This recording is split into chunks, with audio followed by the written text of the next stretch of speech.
അങ്ങനെ ഇന്നത്തെ സൺസെറ്റും ഹുദാഹവ. ഈ ഋഷ്യശൃംഗന്മാർ യാഗം നടത്തി മഴ ഇങ്ങ് പെയ്യിച്ചെടുക്കും.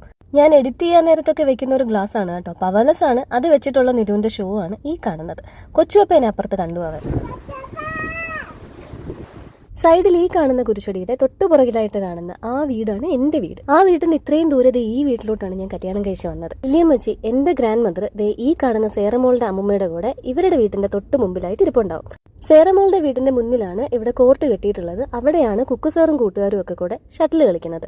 സീനിയർ സിറ്റിസന്റെ കാർഡ്സ് കളിയൊക്കെ കഴിയുമ്പോഴത്തേക്ക് ഇവിടെ ആലന്റെയും ഫ്രണ്ട്സിന്റെയും ക്യാരംസ് കളിയുണ്ട്. ഇനി എന്തൊക്കെ ഷോപ്പിംഗ് എന്ന് പറഞ്ഞാലും ബോർഡ് വെച്ച് കോയിൻ നിരത്തുന്നതിനുള്ളിൽ ഈ പോകുന്ന വണ്ടി ഇവിടെ തിരിച്ചെത്തും. അങ്ങനെ പലതരത്തിലെ കായിക വാസനയുള്ള ഒരു കൊച്ചു കടലോര ഗ്രാമമാണ് ഇത്. കൊല്ലം ഇരവിപുരത്തുള്ള ഞങ്ങളുടെ കുരിശുമൂട്. ഞാൻ ഇട്ടേക്കുന്ന പാൻസും ടീഷർട്ടും എല്ലാം ഞാൻ ഫ്ലിപ്കാർട്ടിൽ നിന്ന് മേടിച്ചതാണ്. ലിങ്ക് ഞാൻ ഉണ്ടെങ്കിൽ ലെഫ്റ്റ് സൈഡിൽ കൊടുത്തേക്കാം.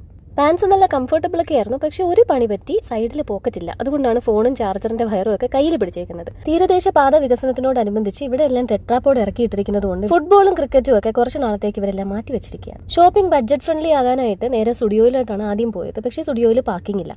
തൊട്ടടുത്ത് കണ്ട ഫാക്ടറി സെയിൽ എന്നൊക്കെ കണ്ടത് ഈ ഒരു സംഭവത്തിലോട്ട് ചെന്ന് കയറി കൊടുത്തു. അവിടെ ഇങ്ങനെ ഒരു ഓഫർ ഞാൻ ആദ്യമായിട്ടാണ് കാണുന്നത്. ഓൾഡ് ക്ലോത്ത്സ് എക്സ്ചേഞ്ച് ചെയ്യാന്ന്. പക്ഷെ അത് മാത്രമേ ഉള്ളൂ, ബാക്കി എല്ലാത്തിനും ഒടുക്കത്തെ വില. എന്റെ ടോട്ടൽ ബഡ്ജറ്റ് തന്നെ ഈ തലയും കുത്തി കിടക്കുന്ന പാൻറ്റിലൊക്കെ എഴുതിയിട്ടിരിക്കുന്നത് കണ്ടിട്ട് അവിടുന്ന് നൈസായിട്ട് ഞങ്ങൾ അങ്ങ് ഇറങ്ങി മാക്സിൽ വന്നു. 25-ാം തീയതിയാണ് നമ്മുടെ ബസ് ഇവിടുന്ന് പുറപ്പെടുന്നത്. അപ്പൊ അതിനുള്ളിൽ ഇനിയിപ്പോൾ ഓൺലൈനായിട്ട് ഒന്നും ഓർഡർ ചെയ്യാൻ പറ്റത്തില്ല. അല്ലെങ്കിൽ ഫ്ലിപ്കാർട്ടിൽ ഒരു കൈ നോക്കായിരുന്നു. വരുന്ന വഴി കടപ്പാക്കടയിലെ ശ്രീകൃഷ്ണ ഹോട്ടലിൽ നിന്ന് നല്ല അടിപൊളി 2 മസാല ദോശയും മേടിച്ചു. കാറിലിരുന്നപ്പോൾ തന്നെ ഞങ്ങളുടെ കോളേജ് ഗ്രൂപ്പിന്റെ വക ഒരു വീഡിയോ കോളിംഗ് ഉണ്ടായിരുന്നു കേട്ടോ. കെട്ടിയവനെ അടുത്തിരുത്തിയിട്ട് എങ്ങനെ കുറ്റം പറയുന്നതെന്ന് ഓർത്ത് അപ്പം ഞാൻ ലീവ് ചെയ്തിട്ട് ഇപ്പം വന്ന് ജോയിൻ ചെയ്തു. ഞങ്ങൾ മൊത്തം 10 പേരാണ് കേട്ടോ. ഞങ്ങൾക്ക് അങ്ങോട്ടും ഇങ്ങോട്ടും കുശുമ്പും കുന്നായ്മയൊക്കെ പറയാനായിട്ട് ദ ബേ ഗോൾസ് എന്നും പറഞ്ഞിട്ട് അടിപൊളി ഗ്രൂപ്പ് ക്രിയേറ്റ് ചെയ്തിട്ടുണ്ട്. അപ്പോൾ ഇനി അടുത്ത വീഡിയോയിൽ കാണാം.